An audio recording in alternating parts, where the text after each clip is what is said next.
Queues have come back to the cinema again. The post-war slump in cinema going is ending. Once again, the people of Britain are stepping out into the magic world of the cinema for their entertainment. But today, they're a more discerning public. People now go shopping for their films. Films must be better, not only bigger. Queues like these create trends in filmmaking. A mammoth multi-million-pound industry is built on a queue of people waiting to pay their money at the box office. For this queue, only the best is good enough. A projection room in a modern cinema can contain equipment costing thousands of pounds. The film the projectionist handles so carefully may have cost $1 million to make.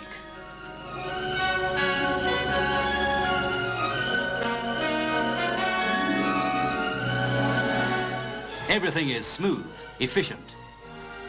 Today's films are made for a variety of shapes of screen. Some screens are still almost square, others are wider. And wider. And wider still. Most modern cinemas can easily accommodate a wide screen.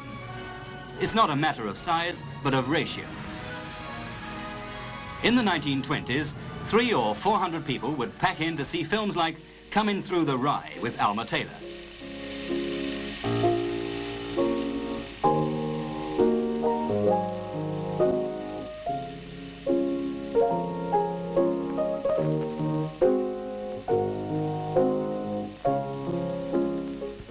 Alma Taylor was one of the early silent stars of British films.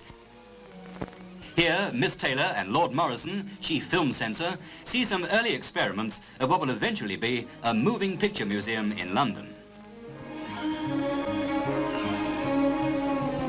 From the early peep shows for an audience of one, the projection of pictures was a great step forward. This magic lantern of 1850 has a circular coloured slide that can rotate and change the scene. These strips of slides illustrate classic stories. But probably the first moving pictures to be seen by an audience of any size were these slides of movement, hand-operated on a wheel principle.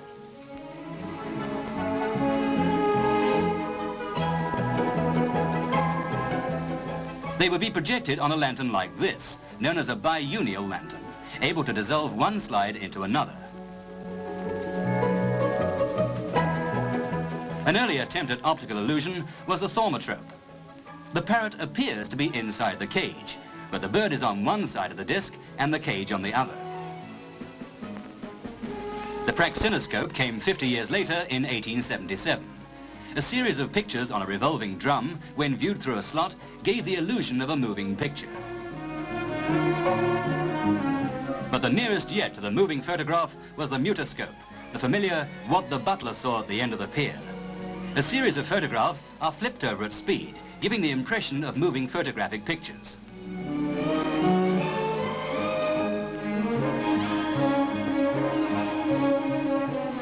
Then the theatrograph. Animated photographs shown on a hand-operated projector similar to this one, which generates its own electricity for illumination.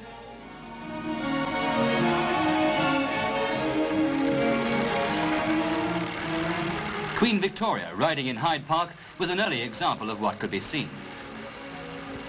Then, with the coming of the photoplay, motion pictures as an entertainment were just around the corner. In the years following the 1914 war, the stars of the silent screen packed the cinemas.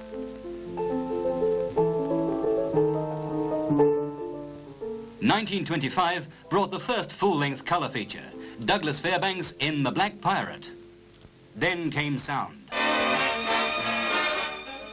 The silent screen was dead, killed by the talkies overnight. With the jazz singer in 1928 and the singing fool, Al Jolson had the world at his feet. The talkies swept in the 30s, bringing with them an eruption of cinemas all over Britain. By 1939, there were more than 4,000. Some of them super cinemas seating 3,000 or 4,000 people each. But times and tastes change. Today's new cinemas are more modest in size, more luxurious. Sometimes a cinema will be incorporated into the plans for a new office block.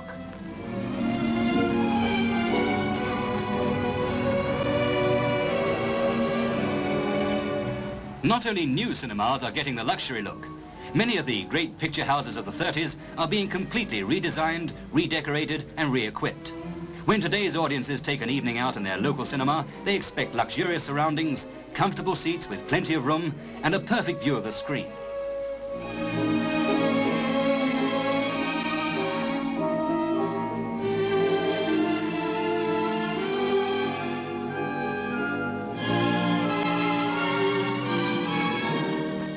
One organisation alone is spending £1 million a year on refurbishing its cinemas.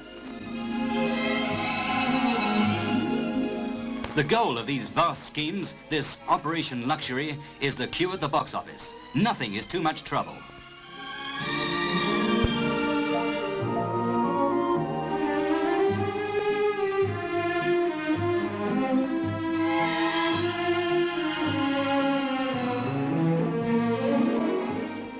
A brilliant piece of behind-the-scenes organisation is in the actual distribution of films for showing around the country.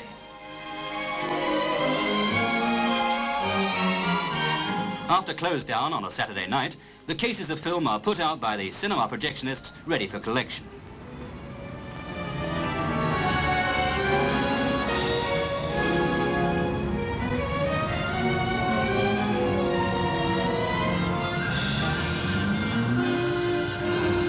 These film transport drivers work through any conditions of weather or crisis.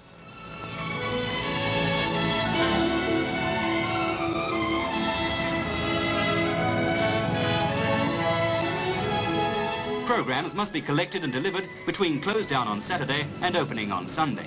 No mean feat when you consider that this one centre at London's Park Royal covers more than 800 cinemas in places as far apart as Bournemouth and Norwich. Similar centres operate in every area of the country.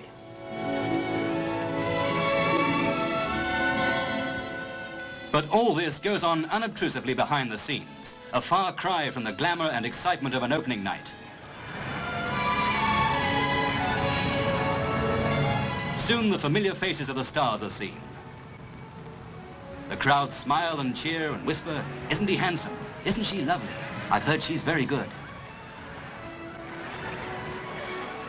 In the country or the provinces, in the suburbs or in the heart of London's West End, the cinema's magic formula works the same old witchcraft.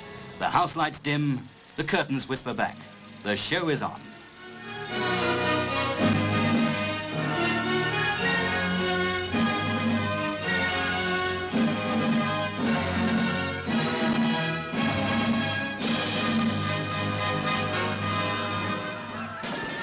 For 2 or 3 hours, romance, spectacle, laughter and tears hold the audience spellbound. As times and tastes change, so the cinema changes with them. The cues at the box office are a tribute to better films, better entertainment, richness of sound, the beauty of colour, to the sheer sweep and magnitude of the great epic stories. The cues that have come back to the cinemas are a tribute to success.